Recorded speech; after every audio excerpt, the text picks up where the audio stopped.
Hare Krishna. Dandavad Pranam Guru Maharaj.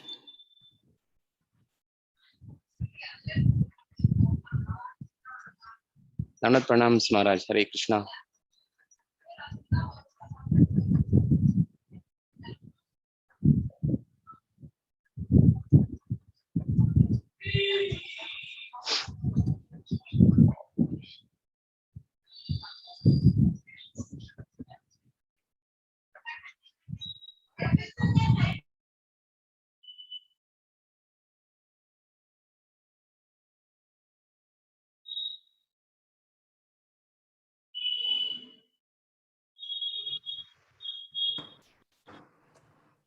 Hare Krishna.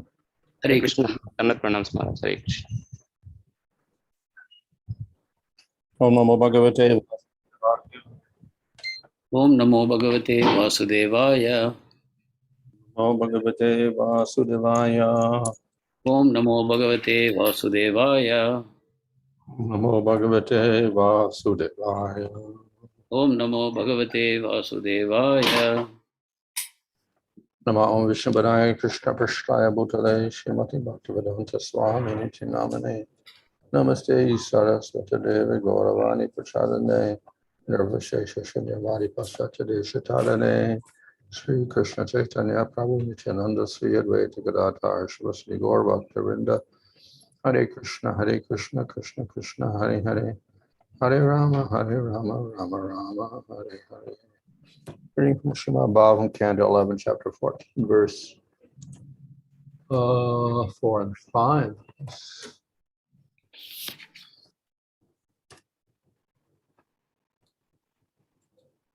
Anima Mahima Murter Lagima Propter Indriyai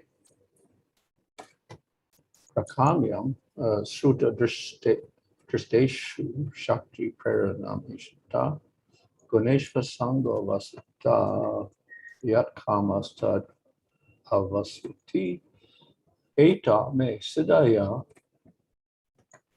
Somya Asta Opatikamata. Translation: among the 8 primary mystic perfections, the 3 by which one transforms one's own body are anima, becomes smaller than the smallest, mahima, becoming greater than the greatest, and lagima, becoming lighter than the lightest. Through the perfection of prapti, one acquires whatever one desires, and through prakamya siddhi, one experiences any enjoyable object, either in this world or the next. Through Ishta siddhi, one can manipulate the subpotencies of Maya, and through the controlled potency called Vasita siddhi, one is unimpeded by the 3 modes of nature. One who's acquired Kama Vasayata siddhi can obtain anything, anywhere, to the highest possible limit. Dear gentle Uddhava, these 8 mystic perfections are considered to be naturally existing and unexcelled within this world. Purport: through Anima siddhi, one can become so small that one can enter a stone or pass through any obstacle. Through Mahima siddhi, one becomes so great that one covers everything, and through Lagima, one becomes so light that one can ride on the sun's rays into the sun planet. Through Prapti siddhi, one can acquire anything from anywhere and can even touch the moon with one's finger. By this mystic perfection, one can also enter into the senses of any other living entity through the predominating deities of the particular senses, and by thus utilizing the senses of others, one can acquire anything. Through Prakamya, one can experience any enjoyable object, either in this world or the next, and through Ishita, or the controlling potency, one can manipulate the subpotencies of Maya, which are material. In other words, even by acquiring mystic powers, one cannot pass beyond the control of illusion. However, one may manipulate the subpotencies of illusion. Through Vasita, or the power to control, one can bring under one's domination or keep one's self beyond the control of the 3 modes of nature. Ultimately, one acquires through Kama Vasayita the maximum powers of control, acquisition, and enjoyment. The word outpatika in this verse indicates being original, natural, and unexcelled. These 8 mystic potencies originally exist in the Supreme Personality of Godhead Krishna in the superlative degree. But Krishna becomes so small that he enters within the atomic particles and becomes so large that as Mahavishnu, he breathes out millions of universes. The Lord can become so light or subtle that even great mystic yogis cannot perceive him. And the Lord's acquisitive power is perfect because he keeps total existence eternally within his body. The Lord certainly can enjoy whatever he likes, control all energies, dominate all other persons, and exhibit complete omnipotency. Therefore, it is to be understood that these 8 mystic perfections are insignificant expansions of the mystic potency of the Lord, who in Bhagavad Gita is called Yogeshvar, the Supreme Lord of all mystic potencies. These 8 perfections are not artificial, but are natural and unexcelled because they originally exist in the Supreme Personality of Godhead.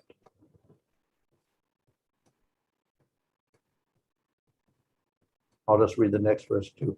The 10 secondary mystic perfections arising from the modes of nature are the power of freeing oneself from hunger and thirst and other bodily disturbances, hearing and seeing things far away, moving the body at the speed of the mind, assuming any form one desires, entering the bodies of others, dying when one desires, witnessing the pastimes between the demigods and celestial girls called apsaras, completely executing one's determination and giving orders. The fulfillment is unimpeded. So here we have the 8 primary siddhis, and then the second siddhis are being to be listed in the next verses as well. இங்கு அஷ்டமகா சித்திகள் 8 வகையான சித்திகள் மற்றும் இரண்டாம் பட்சமான இதர சித்திகளும் இங்கு விளக்கப்பட்டிருக்கின்றன. And as we see, this allows a person in the material world to do extraordinary things. இவை பௌதிக உலகத்தில் இருக்கக்கூடிய ஒருவருக்கு அசாதாரணமான செயல்களை செய்யும் சக்தியை அளிக்கின்றன. As I mentioned previously, because we have material bodies, the bodies have limits. ஏற்கனவே நான் கூறியபடி நாம் பௌதிகமான சரீரத்தை கொண்டிருப்பதன் காரணமாக இவை வரையறுக்கு உட்பட்டு இருக்கின்றன.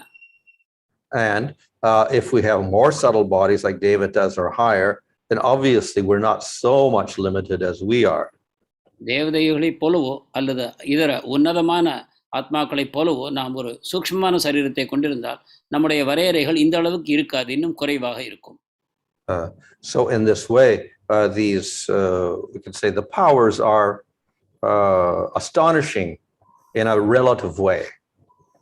எனவே ஒன்றோடொன்று இணை சேர்த்து பார்க்கும் பொழுது மிகவும் ஆச்சரியப்படத்தக்க சக்திகளை நாம் காண்கிறோம்.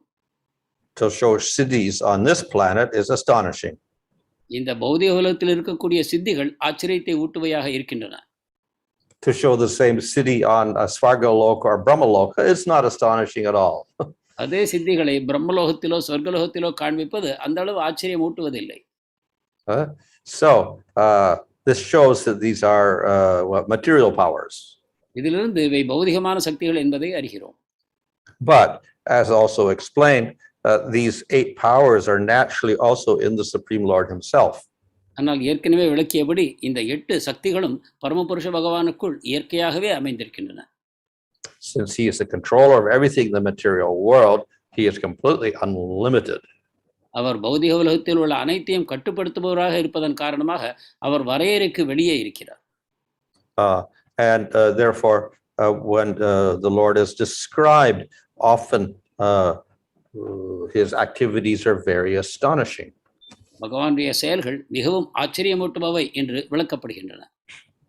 It is astonishing that he can expand himself into all of the jivas in the material world. அவர் பௌதிக உலகத்தில் இருக்கக்கூடிய அனைத்து ஜீவன்களாகவும் தன்னை விரித்துக் கொள்ள சக்தி படைத்தவர் என்று கூறப்படுகிறது. And it's astonishing that all the universes emanate from Mahavishnu's body. மகாவிஷ்ணுவின் சரீரத்திலிருந்து அனைத்து பிரபஞ்சங்களும் உண்டாகின்றன என்பதும் ஒரு ஆச்சரியத்தக்க விஷயம். But the Lord can do this without any effort. இவை அனைத்தையும் பகவான் முயற்சி இல்லாமல் செய்கிறார். So all of these powers are natural to him. இந்த சக்திகள் அனைத்தும் அவருக்கு இயல்பானவை. However, for the jivas, they are not so natural. ஆனால் ஜீவாத்மாக்களுக்கு இவை இயற்கையாக சித்திப்பதில்லை. In the spiritual world, of course, the jivas to a certain degree have powers as well. ஆன்மீக உலகத்தில் ஜீவாத்மாக்களுக்கும் சில வகையான சக்திகள் இயல்பாகவே அமைந்திருக்கின்றன. But because they are jivas, even there, their powers are also limited. ஆனாலும் அவர்கள் ஜீவன்களாக இருக்கும் காரணத்தினால் அவர்கள் சக்திகள் வரையறைக்கு உட்பட்டே இருக்கின்றன. But in the material world, the powers are even more limited for the jiva. ஆனால் பௌதிக உலகத்திலோ ஜீவாத்மாவின் சக்திகள் மேலும் வரையறைக்கு உட்பட்டிருக்கின்றன. So thus, devotees do have more powers than us, but compared to the Lord, their powers are also nothing. தேவதைகள் நம்மை விட அதிக சக்தி வாய்ந்தவர்களாக இருக்கும் பொழுதிலும் பகவானோடு ஒப்பிட்டு நோக்கும் பொழுது அவர்களது சக்திகள் குறைந்தவையே. So Brahma can create everything simply using his mind. Brahma தனது மனத்தை பயன்படுத்தியே அனைத்தையும் படைக்கிறார். But this is power is given by the Supreme Lord. இந்த சக்திகள் அவருக்கு பரமபுருஷ பகவானால் தரப்பட்டன. Brahma is the most powerful devata, and all the other devatas have some powers, which for us would look, mystical. But compared to Brahma's powers, they're also small. தேவதைகளுக்குள் அதிக சக்தி வாய்ந்தவர் பிரம்மதேவர். இதர தேவதைகள் அனைவரும் பிரம்மதேவருக்கு குறைந்த சக்திகளை வெளிப்படுத்துகின்றனர். எனவே அனைத்துக்குள்ளும் அதிக சக்தி வாய்ந்தவர் என்று பிரம்மதேவரை நாம் கூறலாம். And yogis on this planet, they can meditate and they can get some siddhis also. இந்த பௌதிக உலகத்தில் இருக்கக்கூடிய யோகிகளும் தியானத்தின் மூலமாக சில வகையான சித்திகளை பெறலாம். But they have to endeavor to get these siddhis. ஆனால் இவற்றை அடைவதற்கு அவர்கள் முயல வேண்டும். So what they get is much less than the Brahma or the devatas. இதன் மூலமாக அவர்கள் பெறக்கூடிய சித்திகள் பிரம்மாவையும் தேவதைகளையும் விட மிக குறைந்தவையே ஆகும். But it is astonishing to other people on earth. ஆனாலும் உலகத்தில் உள்ள மக்களுக்கு அவை ஆச்சரியத்தை தருகின்றன. So since they ultimately come from the Supreme Lord, these powers may be useful for the devotee also. இறுதியில் இவை அனைத்தும் பரமபுருஷ பகவானிலிருந்து தோன்றும் காரணத்தினால் இவை பக்தர்களுக்கும் ஒரு சில விதங்களில் உதவக்கூடும். At the same time, they're not really necessary for the devotee. அதே சமயம் அவை பக்தர்களுக்கு தேவையும் இல்லை. And even for the yogi, they are considered to be an obstacle. யோகிகளுக்கு கூட இவை ஒரு வகையான தடை என்றே கருதப்படுகின்றன. And therefore the devotees are not much interested in them. எனவே பக்தர்களுக்கு இவற்றில் ஆர்வம் இல்லை. So within the Bhagavatam, we have many verses to show that. பாகவதத்திற்குள் பல ஸ்லோகங்கள் இதை நமக்கு விளக்குகின்றன. So we have verses that state that what is the use of going to Svargaloka? உதாரணமாக சொர்க்கலோகத்துக்கு போவதால் என்ன பயன் என்று கூறக்கூடிய ஸ்லோகங்கள் இருக்கின்றன. What is the use of ruling over Svargaloka? அல்லது சொர்க்கலோகத்துக்கு ஆளுமை பெறுவதால் என்ன பயன்? What's the use of ruling over lower planetary systems like Patala Lok or Atala? அல்லது கீழே இருக்கக்கூடிய அத்தல அல்லது பாதாள லோகங்களை ஆளுமை பெறுவதால் என்ன பயன்? What's the use of ruling over a kingdom on earth? இந்த பிரபஞ்சத்தில் இந்த உலகத்திற்குள் ஒரு ராஜ்யத்தை ஆள்வதில் என்ன பயன்? But what's the use of yoga siddhis also? யோக சித்திகளால் என்ன பயன் என்றும் கேட்கப்படுகிறது. We can only do something in the material world. இந்த பௌதிக உலகத்தில் நாம் எதையோ செய்யலாம், அவ்வளவுதான். What is the use of Brahmaloka? பிரம்மலோகத்தினால் என்ன பயன்? What is the use of liberation even? முக்தியினால் என்ன பயன்? So the devotee considers all of these to be useless. பக்தர் இவை அனைத்தையும் பயனற்றவையாகவே கருதுகிறார்.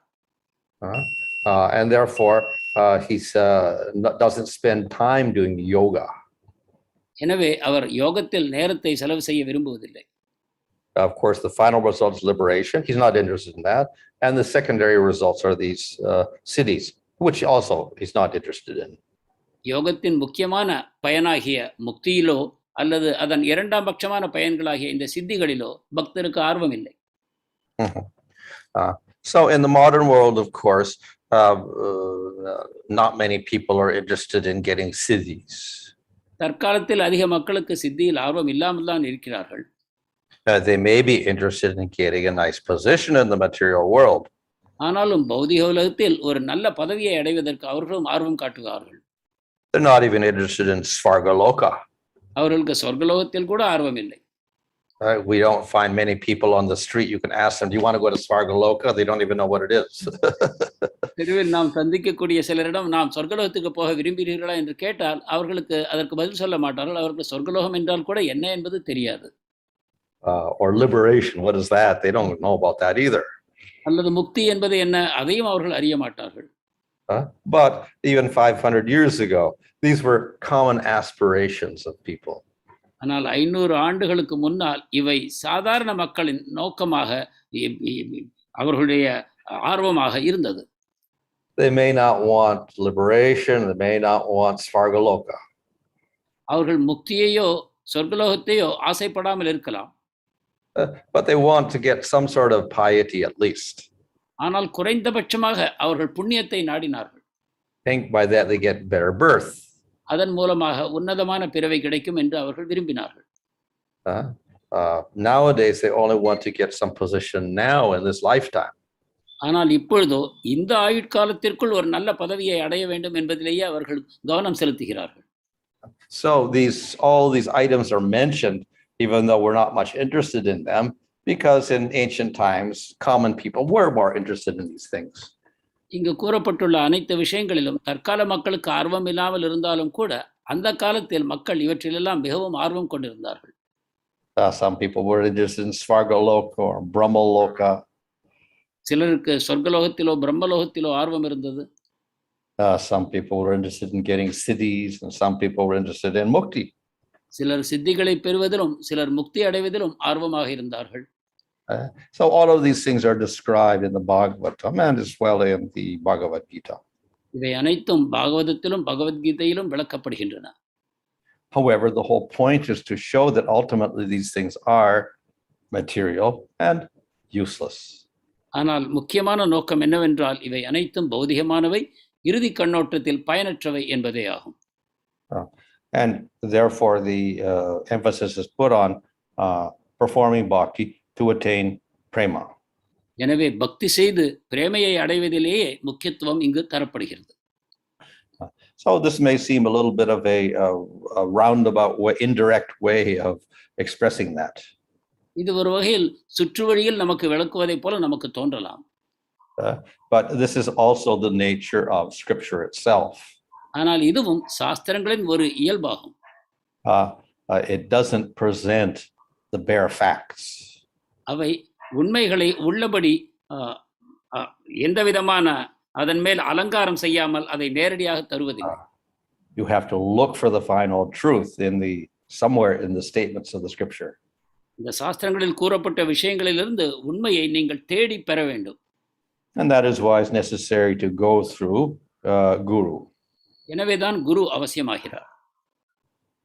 Of course, Vedavyas wrote the Bhagavatam to make that simpler.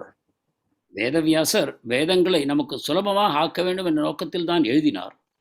And Narada Muni told him to wrote a work to simplify things, to tell everyone simply worship Krishna.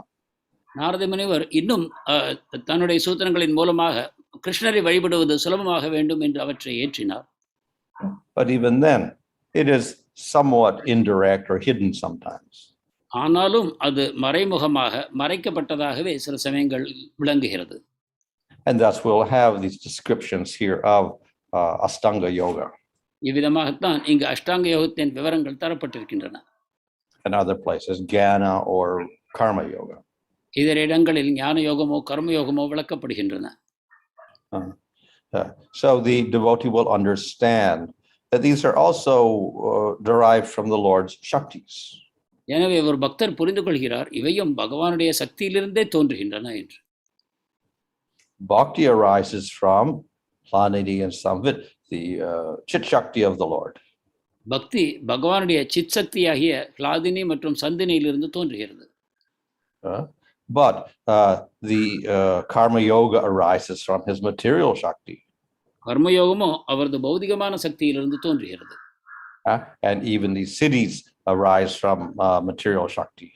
சித்திகளும் பௌதிக சக்திகளிலிருந்தே தோன்றுகின்றன. So, on the other hand, we can say that the liberation will arise through the Lord's impersonal shakti. மாறாக முக்தியானது பகவானுடைய அருவ சக்தியிலிருந்து தோன்றுகிறது. So, everything's related to the Lord, but some things are more indirect, some things are more direct. எனவே இவை அனைத்தும் பகவானுடன் தொடர்பு கொண்டிருந்தாலும் சில நேரடியாகவும் சில மறைமுகமாகவும் தொடர்பு கொண்டிருக்கின்றன. So karma yoga is the least direct. இவ்வாறு கர்மயோகம் தான் மிக குறைவான பகவானுடன் தொடர்பை கொண்டிருக்கிறது.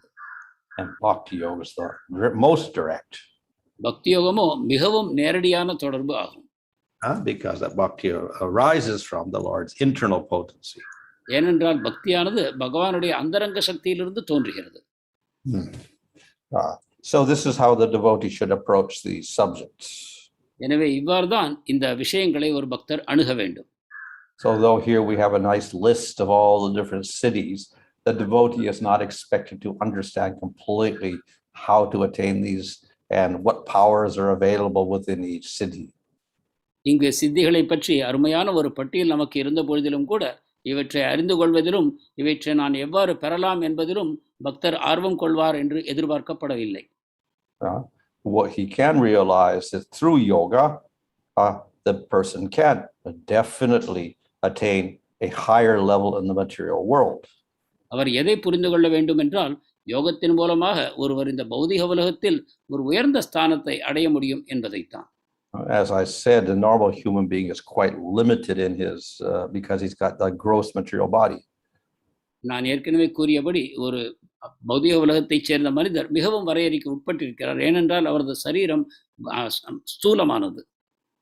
When he practices yoga and gets siddhis, then it's almost as if he's changed his body and he almost has like a devata body. அவர் யோக பயிற்சியின் மூலமாக சித்திகளை பெறும்பொழுது அவர் தன்னுடைய ஸ்தூல சரீரத்தை துறந்து ஏதோ தேவதைகளின் சரீரத்தை பெற்றதைப் போல காணப்படுகிறார். Unfortunately, people will see this and say, "Oh, he's Supreme Lord." துரதிர்ஷ்டவசமாக இதை காணக்கூடிய மக்கள் இவர்தான் பரமபுருஷ பகவான் என்று முடிவு செய்கிறார்கள். But it is only a manifestation of more powers than an ordinary human being has. ஆனால் இது ஒரு சாதாரண மனிதனை விட அதிகமான சக்திகளை அவர் வெளிப்படுத்துகிறார் என்பதுதான். And ultimately, as explained here, these powers are coming from the Supreme Lord. இறுதியில் இந்த சக்திகள் அனைத்தும் பரமபுருஷ பகவானிடமிருந்தே வருகின்றன. So manifestation of these powers does not mean he's the Supreme Lord, but he's managed to manifest some of those powers of the Lord. எனவே அவர் பகவானுடைய அனைத்து சக்திகளுக்கும் அவருக்கு ஆளுமை கிடைக்கவில்லை என்றாலும் அவற்றில் சில சக்திகளை பயன்படுத்தி இத்தகைய தோற்றங்களை அவர் காட்டுகிறார். But the goal of the devotee is not to manifest such powers. The goal of the devotee is simply to please the Lord. ஆனால் பக்தரின் நோக்கமோ பகவானுடைய இந்த சக்திகளை வெளிப்படுத்துவது அல்ல, மாறாக பரமபுருஷ பகவானுக்கு மகிழ்ச்சி அளிப்பதே ஒரு பக்தரின் நோக்கமாகும். But naturally the Lord gives what is favorable for the devotee service. இயல்பாகவே பக்தனுடைய சேவைக்கு என்ன தேவையோ அதை பகவான் தந்து அருளுகிறார். So in the spiritual world, the Lord gives sarupya, salokya, and sarshti. எனவே ஆன்மீக உலகத்தில் பகவான் சாலோக்கியா, சாமீப்யா, சாஷ்டி போன்ற சக்திகளை வழங்குகிறார். So sarshti means he gets wonderful powers greater than the yogis. சாஷ்டி என்றால் யோகிகளை விட உன்னதமான பல சக்திகளை அவர் பெறுகிறார். So if the devotee gets these powers, then he uses them to serve the Lord. பக்தருக்கு இந்த சக்திகளை கிடைப்பதன் மூலமாக அவர் பகவானுக்கு சேவை செய்கிறார். But as far as striving in the material world to get these powers, he's not interested. ஆனால் இந்த பௌதிக உலகத்தில் இந்த சக்திகளை பெறுவதற்கு பக்தருக்கு ஆர்வம் இல்லை. It's only a cause of anartha, an obstacle. ஏனென்றால் இவை அனர்த்தங்களையும் தடைகளையுமே உண்டாக்கும். Thank you, Maharaj. Request devotees to post questions on the Zoom. Bhukti kami, mukti kami, siddhi kami, sakali ashanta, Krishna bhakta nishkama, atayeva shanta. This verse from Chaitanya Charitamrita. Why are the karma, jnana and ashtanga yogis unhappy, and why is the devotee happy? கர்ம ஞான அஷ்டாங்க யோகிகள் ஏன் மகிழ்ச்சியாக இருப்பதில்லை, ஏன் பக்தர் மகிழ்ச்சியாக இருக்கிறார்? Well, the karmi is unhappy because one, of course, he has to follow a lot of rules and put great effort into performing sacrifices and doing vratas, etc., to elevate himself to a heavenly planet. Karmi ஏராளமான சட்டத்திட்டங்களை பின்பற்ற வேண்டி இருக்கிறது. அவர் யஜ்ஞங்களை செய்வதில் ஏராளமான முயற்சியையும் நேரத்தையும் விரயம் செய்ய வேண்டியிருக்கிறது. அதன் மூலமாகத்தான் அவர் சொர்க்கலோகத்தை அடைய வேண்டியிருக்கிறது. So the sadhana is full of effort. எனவே அவரது சாதனை மிகவும் முயற்சி தேவைப்படுகிறது. And the result is temporary because he has to fall down from Svargaloka when the punya is exhausted. இறுதி விளைவும் தற்காலிகமானது. ஏனென்றால் அவருடைய புண்ணியம் தீரும் பொழுது அவர் சொர்க்கலோகத்திலிருந்து கீழே வர வேண்டும். So the practice of yoga also, if done properly, is also very difficult. யோக வழிமுறையை பின்பற்றுவதும் கூட மிகவும் கடினமானது. One must do great austerities. ஒருவர் மிகுந்த தபஸ் அனுசரிக்க வேண்டும். One must learn to control the senses and meditate. புலனடக்கம் செய்து அவர் தியானம் செய்ய வேண்டும். And to do that, then the yogi has to go off to a cave in the Himalayas, etc. This is also very difficult. இதை செய்வதற்கு இமயமலையில் உள்ள குகைக்கு அவர் செல்ல வேண்டும். இதுவும் கடினமானது. If he gets siddhis, also temporary. அவ்வாறு சித்திகள் கிடைக்க பெற்றாலும் அவை தற்காலிகமானவையே. If a yogi or jnani gets liberation, that can be permanent. யோகிக்கும் ஞானிக்கும் முக்தி கிடைத்தால் அது நிரந்தரமானது ஆகலாம். But the only happiness is no more birth and death. ஆனால் அவரது ஒரே மகிழ்ச்சி என்னவென்றால் இனிமேல் எனக்கு ஜனன மரணம் இல்லை.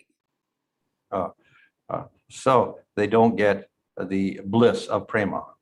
அவர்களுக்கு பிரேமையின் ஆனந்தம் கிடைப்பதில்லை. So therefore it is not a very satisfying position. எனவே இது மிக திருப்தி அளிக்கக்கூடிய ஒரு நிலை அல்ல. Uddhava, being a topmost devotee, why is he asking questions like regarding mystic perfection? உன்னதமான பக்தியில் இருக்கக்கூடிய உத்தவர் எதற்காக இந்த சித்திகளை பற்றி கேள்விகள் கேட்கிறார்? So all this is the will of the Lord. இவை அனைத்தும் பகவானுடைய இச்சையின் காரணமாக நடைபெறுகின்றன. As I said, the Lord speaks all these different subject matters. பகவான் இந்த விஷயங்கள் அனைத்தையும் பற்றி பேச விரும்புகிறார். In this way, he attracts the yogis and the karmis and the jnanis. இந்த வகையில் அவர் யோகிகளையும் ஞானிகளையும் கர்மிகளையும் தன்பால் கவர்கிறார். And at the same time, the devotee understands that this is not the essence. அதே சமயம் பக்தர் புரிந்து கொள்கிறார், இதுதான் சாரம் அல்ல. Hopefully, those karmis and jnanis and yogis, by that initial attraction, then they may also hear pastimes of the Lord and then become devotees. கர்மிகளும் ஞானிகளும் யோகிகளும் இந்த விஷயத்தினால் இதன் மூலமாக கவரப்பட்டு அதற்கு பிற்பாடு அவர்கள் பகவானுடைய உன்னதமான லீலைகளை கேட்டு அவருடைய பக்தர்களாக ஆவார்கள் என்று நாம் நம்ப வேண்டும். So it's an indirect way of preaching. இது ஒரு நேரடியாக இல்லாத மறைமுகமான பிரச்சாரமாகும்.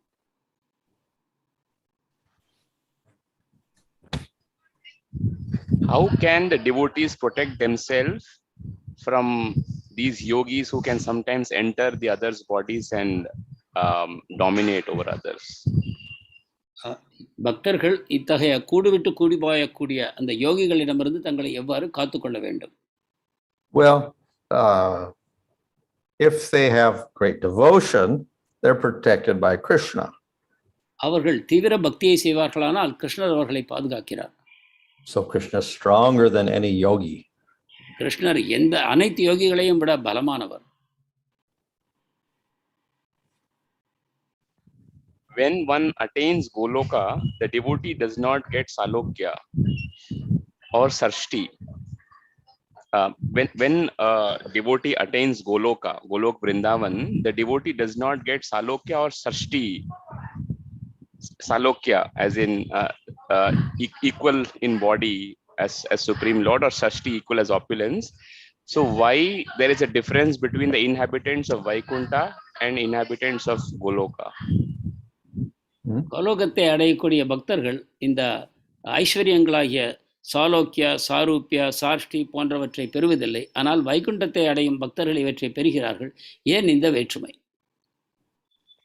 Well, Goloka, you could say, okay, they don't get Vaikuntha, they get Goloka. So that's a spiritual planet. So that's Salokya. They live on the same planet as Krishna. So that's Salokya. வைகுண்டத்தை அடையவில்லை என்றாலும் அவர்கள் கோலோகத்தை அடைகிறார்கள். அவையும் ஒரு ஆன்மீகமான தளம்தான். அங்கு கிருஷ்ணருடைய சங்கத்தை அவர்கள் பெறுகிறார்கள். And Sarupya, they get a two-handed form in Vrindavan like a cowherd boy or a gopi instead of getting a four-handed Vishnu Duda form.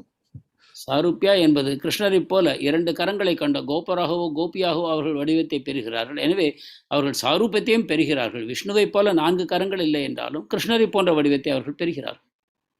And according to their services, they may also get some powers. அவர்கள் சேவைக்கு தேவையான வகையில் அவர்களுக்கு சில சக்திகளும் வழங்கப்படும்.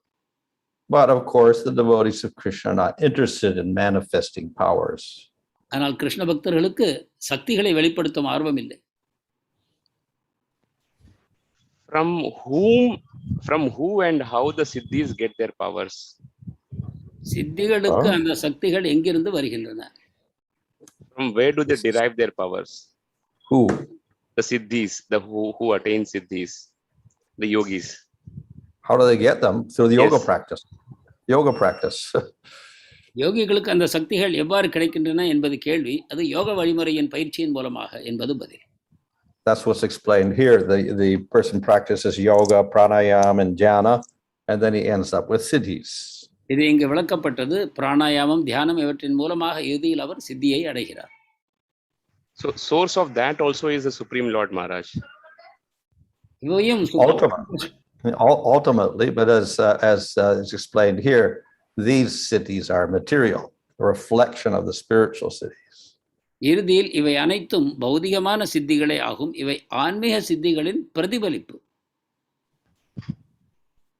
In the 5th canto of Bhagavatam, it is explained that other than Bharatavarsha, life is peaceful and faced with much difficulties. I'm reading it as probably life is not peaceful and faced with much difficulties. Why only in Bharatvarsha there is so much suffering within the earthly planets? ஏன் பாரத வருஷத்தில் மட்டும்தான் இந்த பௌதிக உலகங்களில் தான் துக்கங்கள் அதிகமாக காணப்படுகின்றன? இதன் காரணம் என்ன? So the question that Bharatvarsha is more suffering or less suffering? No, the question, Maharaj, is why only Bharatvarsha there is so much suffering?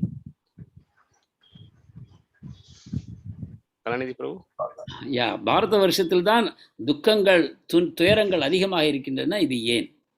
Well, not so much suffering. In Kali Yuga, there's more suffering. In Satya Yuga, not so much suffering. அந்த அளவு துக்கங்கள் இருப்பது என்று கூறுவதற்கில்லை. கலியுகத்தில் தான் துக்கங்கள் அதிகமாக இருக்கின்றன. சத்தியயுகத்தில் அந்த அளவுக்கு இல்லை.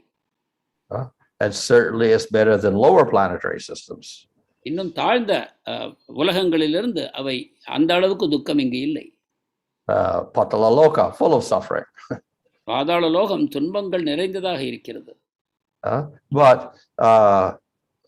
suffering is relative. எனவே இந்த துன்பம் என்பது ஒன்றோடொன்று ஒப்பிட்டு நோக்க வேண்டுமே தவிர இதை முழுமையானதாக நாம் எடுத்துக்கொள்ள முடியாது. So they also suffer in Svargaloka. சொர்க்கலோகத்திலும் கூட அவர்கள் துன்பத்தை அனுபவிக்கிறார்கள். David's lament, Kamsa's not doing sacrifices for us. Bali's kicked us out of our planet. So they also have to suffer. Kamsan எங்களுக்காக யஜ்ஞங்களை செய்வதில்லை, பலி மகாராஜர் எங்களை எங்கள் உலகங்களிலிருந்து துரத்தி விட்டார் என்று அவர்களும் கஷ்டப்படுகிறார்கள். And the same with Brahma. பிரம்மாவுக்கும் இதே கதைதான். So there is some suffering everywhere. It's relative. எனவே எங்கும் துன்பங்கள் இருக்கின்றன. இவை ஒன்றோடொன்று சம்பந்தப்படுத்தி பார்த்தால்தான் அவை துன்பமாக தோன்றுகின்றன. So those on Svargaloka think, oh, why do we have to live here? Let's go to Brahmaloka. சொர்க்கலோகத்தில் இருப்பவர்கள் நாம் ஏன் இங்கு வாழ வேண்டும், நாம் பிரம்மலோகத்துக்கு போக வேண்டும் என்று ஆசைப்படுகிறார்கள். The people on Brahmaloka say, oh, life is very temporary here. After 100 years, we're finished. Brahmaloka மக்களோ, வாழ்க்கை தற்காலிகமானது, 100 ஆண்டுகளுக்கு பிறகு நம்முடைய வாழ்க்கையும் முடிந்து போகும் என்று கவலைப்படுகிறார்கள். Can a devotee use mystic perfections, which is very attractive to common people, in preaching? பக்தர் பொதுமக்களுக்கு பிரச்சாரம் செய்வதில் சித்திகளை பயன்படுத்தலாமா? Well, normally what happens is that then they'll say, oh, here's incarnation, new avatar has come. உடனடியாக மக்கள் கூறுவார்கள் பகவானுடைய ஏதோ ஒரு புது அவதாரம் தோன்றி இருக்கிறார் என்று. So it doesn't really do any good preaching. இது ஒரு நல்ல பிரச்சாரத்திற்கு உதவாது. When Krishna says the yogi is situated in this self, what exactly does it mean? யோகி தன்னில் நிலை பெற்றிருக்கிறார் என்று கிருஷ்ணர் கூறும்போது என்ன நமக்கு அறிவுறுத்துகிறார்? When Krishna says, sorry. So the usual meaning is that situated in the self means that we don't identify with the body, we identify with the soul. தன்னில் நிலை பெறுவது என்பதன் பொதுவான பொருள் என்னவென்றால் அவர் தன்னை உடலுடன் அடையாளப்படுத்திக் கொள்ளாமல் ஆத்மாவுடன் அடையாளப்படுத்திக் கொள்கிறார் என்பதே. He doesn't send his senses out to get enjoyment in the material world. அவர் தன்னுடைய புலன்களை கொண்டு பௌதிக உலக சுகங்களை அனுபவிக்க முயல்வதில்லை. Maharaj mentioned about this point of people in general, they're not even aware of what Swargaloka and what's even liberation, which was there probably 5 centuries ago and all that. Can we say, Maharaj, more and more in general, the mindset of people are getting narrower, rather than being a broad-minded and understanding the larger picture, it's getting very narrow-minded in what they want to do for themselves and for their and their family or something like that. சாதாரண மக்களுக்கு தற்காலத்தில் சொர்க்கத்திலோ முக்தியிலோ ஆர்வமில்லை என்று கூறினீர்கள். ஆனால் 500 வருடங்களுக்கு முன்னால் கூட மக்கள் இத்தகைய விஷயத்திற்கு ஆசைப்பட்டார்கள் என்றும் கூறினீர்கள். எனவே இதை கொண்டு நாம் தற்கால மக்களுக்கு அவர்களுடைய கண்ணோட்டம் மேலும் மேலும் குறுகி கொண்டே வருகிறது. அதன் காரணமாகத்தான் அவர்களுக்கு இந்த விஷயத்தில் ஆர்வமில்லை என்று நாம் கொள்ளலாமா? They have no knowledge of scripture, therefore they are ignorant. அவர்களுக்கு சாஸ்திர ஞானம் இல்லை, எனவே அறியாமையில் இருக்கிறார்கள். So of course we have facility nowadays. அதற்கு இப்பொழுது வசதிகள் தரப்பட்டிருக்கின்றன. So many books are available. பல புத்தகங்கள் இருக்கின்றன. 500 years ago they didn't have any books. 500 ஆண்டுகளுக்கு முன்பு புத்தகங்கள் இல்லை. However, the problem is that not only we have scripture books, we have so many other things available that everyone's distracted by other things. எனினும் பிரச்சனை என்னவென்றால் ஆன்மீக நூல்களை தவிர பல இதர நூல்களும் கிடைக்கின்றன. அதுதான் பிரச்சனையை உண்டாக்குகின்றது. But that is the nature of Kali Yuga. இதுதான் கலியுகத்தின் இயற்கை. The tendency to attain a different place and body is based on the idea that Jiva is the enjoyer. The same tendency is driving the desire for attaining spiritual world and body only because it is eternal.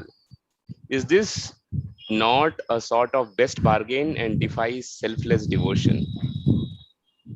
ஒரு ஜீவாத்மா வேறு இடத்தையும் வேறு சரீரத்தையும் அடைந்து இன்பங்களை அடையவே முயலுகிறார். அதே போல ஆன்மீக உலகம் என்பது நிரந்தரமான ஒரு உடலை அடைந்து நிரந்தரமான ஆனந்தங்களை அனுபவிப்பது என்னும் கருத்தில் நாம் பார்ப்போமானால் இது சுயநலமற்றதாக நமக்கு தோன்றவில்லை. இதை விளக்க வேண்டும். So for this reason, the person practicing pure bhakti does not strive for salokya and sarsti and sarupya, etc. தூய பக்தியை பயிலக்கூடிய ஒரு பக்தர் சாலோக்கம், சாமீபியம், சாஷ்டி போன்ற சக்திகளை அவர் நாடுவதில்லை. He only strives to serve and please the Lord. அவர் பகவானுக்கு சேவை செய்து அவரை மகிழ்விக்க மட்டுமே விரும்புகிறார். For those who are not so pure or mixed devotees, then yes, they'll be attracted to these other things. இத்தகைய தூய்மையற்ற கலப்படமான பக்தி செய்பவர்கள் இந்த இதர விஷயங்களால் கவரப்படுவார்கள். But still, it's better than being attracted to material enjoyment. ஆனாலும் கூட பௌதிக புலன் இன்பங்களில் நாட்டம் செலுத்துவதை விட இது சிறந்ததே ஆகும். Maharaj, these yogis who attain siddhis, are they in sattva yogas?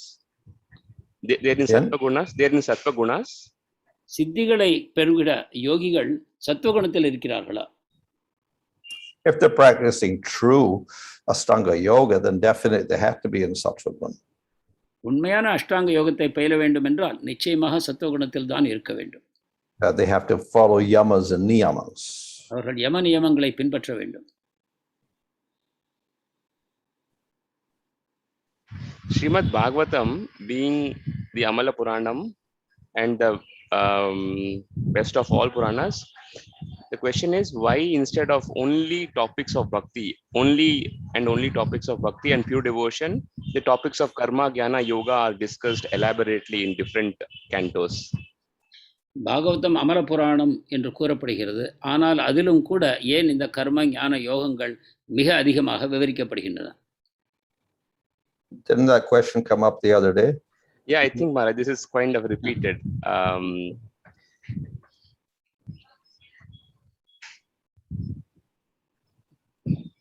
Yeah. So can we understand, Maharaj? I think you other day you mentioned that because to at the end of the day, the conclusion is bhakti is the best, and these things are secondary.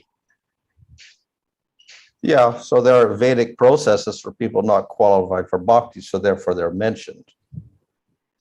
பக்திக்கு தகுதி இல்லாத மக்களுக்கு அவர்கள் செய்வதற்காக இந்த இதர வழிமுறைகள் கூறப்பட்டிருக்கின்றன. But in Kali Yuga, not practical, so better just do bhakti. ஆனால் கலியுகத்தில் இவையும் நமக்கு செய்ய தகுதி இல்லை, எனவே பக்தி செய்வதே சாலச் சிறந்தது. But if you want to, if you can't do bhakti, then do these other things. உங்களுக்கு பக்தி செய்யவே முடியவில்லை என்றால் இந்த இதர விஷயங்களையாவது செய்ய முயலுங்கள். Even modern scientists are able to do extraordinary things. Sometimes, Maharaj, this may bewilder even a sadhaka bhakta, that even without doing these yogas, scientists are doing some extraordinary things. So how do we understand this? தற்கால விஞ்ஞானிகளும் யோக சித்திகளை பெறாமலேயே பல ஆச்சரியத்தக்க செயல்களை செய்கிறார்கள். இதன் மூலமாக ஒரு பக்தர் குழம்பி போகிறார். Well, scientists do things, but they use machines usually. விஞ்ஞானிகள் இவ்வாறு செய்து காட்டுகிறார்கள், அதற்கு யந்திரங்களை பயன்படுத்துகிறார்கள். So yes, for normal people, it's astonishing to one degree. Yes. சாதாரண மக்களுக்கு அது ஒரு வகையில் ஆச்சரியமூட்டக்கூடும் தான். And for a primitive person, using a cell phone is astonishing. ஒரு காட்டுவாசிக்கு ஒருவர் செல்போன் பயன்படுத்துவதை பார்த்தாலே ஆச்சரியமாகத்தான் இருக்கும். So it's only a matter, it's a relative thing. எனவே இது ஒன்றோடொன்று இணைத்து பார்க்க வேண்டிய விஷயங்கள். What is astonishing for people now in science will be not astonishing in 10 years. இன்று விஞ்ஞானத்தின் மூலமாக ஆச்சரியமூட்டக்கூடிய விஷயங்கள் 10 ஆண்டுகளுக்கு பிறகு ஆச்சரியமாக இருக்காது. At the same time, we find things in the ancient world that even modern science cannot figure out. ஆனால் இன்னும் பார்க்கிறோம், கடந்த காலத்தில் நடந்த சில விஷயங்கள் இன்னும் கூட விஞ்ஞானிகளுக்கு ஆச்சரியமூட்டுகின்றன. How do they raise the big stones on top of temples? அவர்கள் கோவில்களின் மேல் மிகப்பெரிய பாறைகளை ஏற்றினார்கள். How did they build those structures? We don't know. There's no way of us for figuring out how they did certain things. இந்த அமைப்புகள் எவ்வாறு கட்டப்பட்டன, இப்பொழுதும் கூட அவற்றை யாராலும் சரியாக விளக்க முடியவில்லை. அவற்றை அவர்கள் எவ்வாறு செய்தார்கள் என்று யாருக்கும் விளங்கவில்லை. But it's all material knowledge. ஆனால் இவை அனைத்தும் பௌதிக ஞானங்களே ஆகும். And according to time and place, it's either astonishing or not astonishing. இடத்தையும் காலத்தையும் பொறுத்து அவை சில சமயங்களில் ஆச்சரியமூட்டுகின்றன, சில சமயங்களில் அவ்வாறு இல்லை. Devotee does not desire liberation, but is it not correct to say that it is better to end up in the spiritual world and serve the Lord without any opposition, and where the ambience is conducive to devotional service, rather to remain in this material world and struggle for doing the devotion? பக்தருக்கு முக்தி தேவையில்லைதான், ஆனால் ஆன்மீக உலகத்துக்கு அவர் ஏன் ஆசைப்படக்கூடாது? அங்கு வேறு இடைஞ்சல்கள் இல்லாமல் நல்ல வகையில் பகவானுக்கு பக்தி தொண்டு செய்ய முடியுமே. Well, the devotee is very tolerant and he simply waits for the Lord's mercy. பக்தருக்கு சகிப்புத்தன்மை அதிகமாக இருக்கிறது, அவர் பகவானுடைய கருணைக்காக காத்திருக்கிறார். So he doesn't demand anything from the Lord. எனவே அவர் பகவானிடமிருந்து எதையும் கேட்பதில்லை. But he has faith that the Lord will make proper arrangements. ஆனால் அவருக்கு முழு விசுவாசம் இருக்கிறது, பகவான் தனக்கு தேவையான ஏற்பாடுகளை செய்வார் என்று. There's one generic question, Maharaj, on YouTube. Is Lord Shiva following bhakti process or other yoga process? Sivaperuman பக்தியை செய்கிறாரா அல்லது இதர யோக வழிமுறைகளை செய்கிறாரா? Well, he is famous for meditating. அவர் தியானத்திற்கு பிரபலமானவர். But he's meditating on the Lord. ஆனால் அவர் பரமபுருஷ பகவான் மேல் தியானம் செய்கிறார். He's also famous for dancing. அவர் நடனத்துக்கும் பெயர் போனவர். But he's dancing for the Lord. ஆனால் அவர் பகவானுடைய மகிழ்ச்சிக்காக நடனம் ஆடுகிறார். And he's famous for singing the name of the Lord. அவர் பகவானுடைய நாமத்தை பாடுவதிலும் புகழ் பெற்றவர். I guess that's it for today, Maharaj. Thank you so much. Dandavat pranams. Hare Krishna. Mantra Srimad Bhagavatam ki jai, Jagat Guru Srila Prabhupada ki jai. Synonyms Vanaswami Maharaj ki jai. God Premanande. Hare Hare. Hare Krishna. Hare Krishna. Okay, so I think we have maximum participation today. It went up to 42, 43 today. So we have been seeing a good participation this morning. Krishna Katha. Thank you so much. இப்பொழுது zoom லிங்கில் அதிகமான பக்தர்கள் சேர்ந்து கொள்வதை பார்க்க மகிழ்ச்சியாக இருக்கிறது. இன்று 42 வரைக்கும் சென்றது. And YouTube also I'm seeing that has reached to near 40 or 45. So I think the peak audience was maybe around 90. So that's a good I think number we have achieved in terms of the message from Maharaj goes to them directly. யூடியூபில் இணைந்த பக்தர்களையும் கணக்கில் கொண்டால் ஏறக்குறைய 90 வரைக்கும் இன்று சென்றது. இது மகாராஜருடைய இந்த உரைகள் அதிகமான பக்தர்களுக்கு சென்று சேர்வது நமக்கு மகிழ்ச்சி அளிக்கிறது. So again, deepest gratitude to all the technical team, including Deepankar Prabhu, for making this happening, and then the guidance from all the leaders. Hare Krishna. Dipankar பிரபு மற்றும் தொழில்நுட்ப குழு மற்றும் மேலிடத்தில் இருக்கக்கூடிய அந்த பக்தர்களுக்கும் நாம் நன்றி செலுத்திக் கொள்கிறோம் இந்த வகையான வசதிகளை ஏற்படுத்தி கொடுத்ததற்காக. So I'll quickly cover the announcements. Tomorrow evening is a very special Krishna Katha by Revati Raman Prabhu in the evening time 7 to 8 on the holy name. நாளை மாலை 7 மணியிலிருந்து 8 மணி வரை ஒரு விசேஷமான உரை அருள் திரு ரேவதி ரமன் பிரபு புனித நாமத்தின் மேல் நிகழ்த்த இருக்கிறார். You all know he's a very senior devotee and he's the pillar behind the temple in Tirupati, and we all know that the temple is standing on the distribution of books majorly. So I think looking forward and request all to take benefit of that program tomorrow. அவர் ஒரு மூத்த பக்தர் என்பதை அனைவரும் அறிந்திருப்பீர்கள். அவர் கோவில் திருப்பதியில் உள்ள அந்த இஸ்கான் கோவில் கட்டப்படுவதில் முக்கியமான காரணமாக விளங்கினார். அந்த கோவில் முழுவதும் புத்தக விநியோகத்தினால் கிடைத்த பொருளை கொண்டே கட்டப்பட்டது என்பது மிக முக்கியமான விஷயம். எனவே அவருடைய அந்த உரையை அனைவரும் கேட்டு பயன்பெற வேண்டும் என்று கேட்டுக்கொள்கிறோம். And today we'll have the katha on the holy name by Jai Gopinath Prabhu. இன்று புனித நாம கதை ஜெய் கோபிநாத் பிரபு வழங்க இருக்கிறார். And as we've been announcing that we will have the Books Are the Basis festival in the middle of October from 13th to 20th of October. October 13 20 தேதி வரை புத்தகங்கள் தான் அடிப்படை என்னும் தலைப்பில் பல உரைகள் நிகழ இருக்கின்றன. And I understand that the program is progressing in terms of identifying the participants and panelists. So I think a good amount of focus and arrangement is being done for the program. So request all to take benefit and participate in large numbers, especially Bhakti Vishal leaders to motivate their members to join in large numbers. இதற்கான ஏற்பாடுகளும் நடந்து வருகின்றன. அனைத்து பக்தி தீட்சா தலைவர்களுக்கும் அங்கத்தினர்களுக்கும் வேண்டுகோள் என்னவென்றால் அதிகபட்சமாக அனைவரும் இதில் பங்கு கொள்ள வேண்டும், அதன் மூலமாக பயன் அனைவரும் பெற வேண்டும் என்பதுதான். Hare Krishna. I think that's it for today on the announcements. As a practice, we'll chant Hare Krishna Maha Mantra thrice for the benefit of all the devotees. Hare Krishna, Krishna Krishna, Hare Hare, Hare Ram, Ram Ram, Hare Hare Krishna.